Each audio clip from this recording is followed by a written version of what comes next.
Halo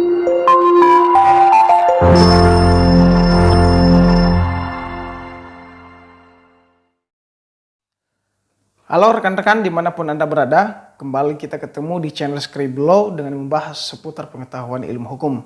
Tentu sebelum saya membahas terkait topik kali ini, pertama-tama terima kasih buat rekan-rekan yang selalu setia menonton channel kami. Dukung terus kami agar kami bisa update konten-konten terbaru kami. Dan kami juga berdoa semoga rekan-rekan tetap sehat, ya, semoga tetap lancar segala aktivitasnya dan pintu rezeki selalu terbuka. Nah, rekan-rekan, saya menjawab terkait pertanyaan, ya, bagaimana jika terjadi suatu pelecehan seksual, ya, tapi tidak ada saksi atau tidak ada orang yang mengetahui atau yang melihat langsung kejadian tersebut. Nah, memang kadang-kadang kejadian pelecehan seksual ini adalah biasanya terjadi di tempat-tempat sepi, ya, atau bisa aja terjadi di tempat umum atau di kampus contohnya, atau di sekolah, atau di tempat pekerjaan. Nah, rekan-rekan, memang akhir-akhir ini kasus pelecehan itu menghebohkan sosial media dan bahkan setanah air, ya, di mana bisa aja seorang guru melakukan pelecehan kepada anaknya atau keluarganya sendiri, ya, orang tua dengan anaknya, lalu pelecehan seksual dengan bahkan sampai terancam nyawa. Nah, rekan-rekan, masalah pembuktian pelecehan seksual yang tidak ada saksi, ya, pertama-tama, ya, kita melihat di pasal 184 ayat 1, ya. Di sana diatur mengenai alat bukti, ya, yaitu alat bukti itu adalah saksi, ya, keterangan ahli, ya, lalu surat, ya, lalu petunjuk, lalu keterangan terdakwa, ya. Bisa kita merujuk di pasal 1 angka 26 Kitab Undang-Undang Hukum Acara Pidana atau KUHP, ya. Di sana sangat jelas menegaskan bahwa saksi itu adalah orang yang dapat memberikan keterangan, ya, guna kepentingan penyidikan, penuntutan, dan peradilan, ya, di mana apa yang ia lihat sendiri, ya, apa yang ia dengar sendiri, dan apa yang ia alami sendiri, ya. Artinya sudah jelas-jelas bahwa saksi ini adalah orang yang mengetahui atau ada di tempat kejadian tersebut. Namun, kadang-kadang kejadian tindak pidana seperti pelecehan seksual ini atau contohnya pembunuhan, ya, di mana tidak ada orang yang menyaksikan kejadian tersebut, kebingungan para penegak hukum untuk mengungkapnya. Nah, untuk itu maka bisa kita merujuk di keputusan Mahkamah Konstitusi nomor 65 tahun 2019. Ya, di sana diperluas, ya, masalah atau tentang keterangan saksi atau diperluas masalah saksi gitu.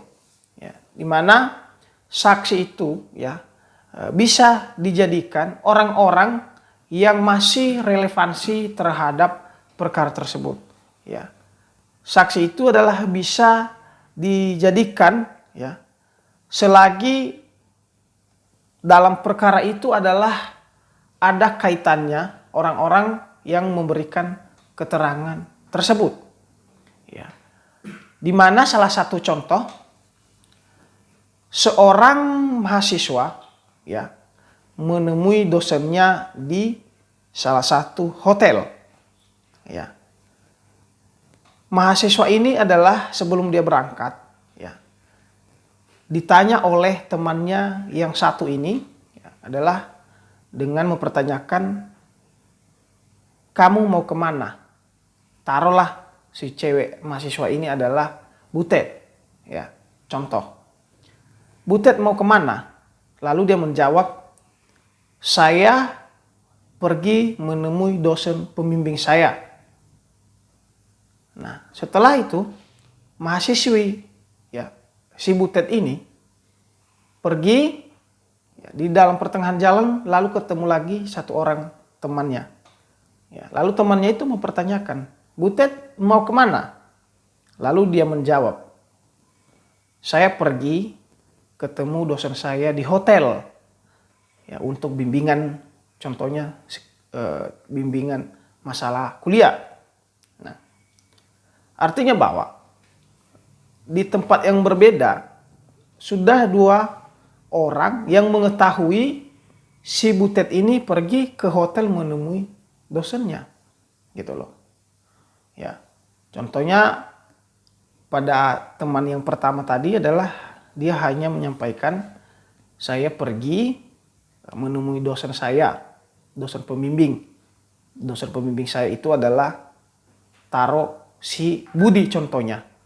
Nah, artinya dari keterangan pertama adalah dia hanya menemui dosennya dengan nama Budi, dan keterangan yang kedua dari temannya juga adalah menemui dosennya di hotel. Ya. Nah, keterangan ketiga ya ketika dilakukan pengembangan contohnya ya bisa kita pertanyakan atau bisa kita cross check kepada satpam di sana. Ya. Satpam mungkin pada awalnya masuk mahasiswa si Butet ini pasti satpam mengetahuinya. Apalagi bisa dibantu alat CCTV lagi kalau ada. Ya, walaupun satpam di sana tidak mengetahui langsung ya atau tidak mendengar langsung, tapi bisa juga diambil keterangannya. Nah, barangkali itu contoh ya perluasan ya atau saksi ya, dalam hal ini berdasarkan keputusan Mahkamah Konstitusi di nomor 65 tahun 2019. Artinya bahwa memperluas saksi tersebut tidak harus orang yang melihat ya atau tidak harus orang yang mengalami sendiri di tempat kejadian itu. Tetapi ya bisa dijadikan orang-orang ya sebagai saksi selagi masih relevansi terhadap perkara tersebut. Ya, sehingga dari ketiga keterangan ini ya nanti majelis hakim ya melihat dan menilai sehingga bisa nyambung ceritanya gitu. Nah, salah satu itu contohnya rekan-rekan. Artinya bahwa tidak hanya juga kasus pelecehan seksual. Contohnya adalah kasus pembunuhan di kebun. Artinya nggak ada orang yang menyaksikan langsung. Ya, anggap hanya mereka berdua. Lalu pasti ada proses-prosesnya sebelum dia berangkat adalah siapa orang yang ngobrol sama dia. Ya. Lalu pada saat dia menuju ke kebun, apakah ada orang yang mengetahuinya ke sana? Dan sebelum dia berangkat ke kebun, apakah ada orang yang dia telepon? Apakah sebelumnya orang ini adalah bermusuhan dengan tetangganya? Jadi biasanya majelis hakim yang mungkin sudah senior, ya, pertama adalah mereka itu lebih mengutamakan ya bukti petunjuk ya untuk mengungkap proses kasus yang masih belum ada saksinya gitu. Karena petunjuk itu bisa aja dia mengungkap hal-hal yang baru, bisa aja dia mengungkap saksi atau keterangan-keterangan yang baru. Nah, jadi rekan-rekan, ketika ya suatu saat terjadi tindak pidana namun tidak ada saksinya, jangan bingung. Apalagi masalah pelecehan seksual. Ya, setelah terjadi pelecehan seksual langsung laporkan kepada orang-orang yang ada di situ. Ya, tidak harus orang yang melihat atau laporkan sama orang tua. Ya, masalah pelecehan seksual ya bisa merujuk dan kita melihat di Undang-Undang Nomor 12 Tahun 2022 ya, tindak pidana kekerasan seksual. Ya, di sana ya diatur masalah pelecehan seksual ya, baik secara verbal maupun non verbal ya, atau pelecehan seksual lewat sosial media. Sekarang sudah dikhususkan undang-undangnya untuk melakukan penindakan masalah kasus pelecehan seksual ini.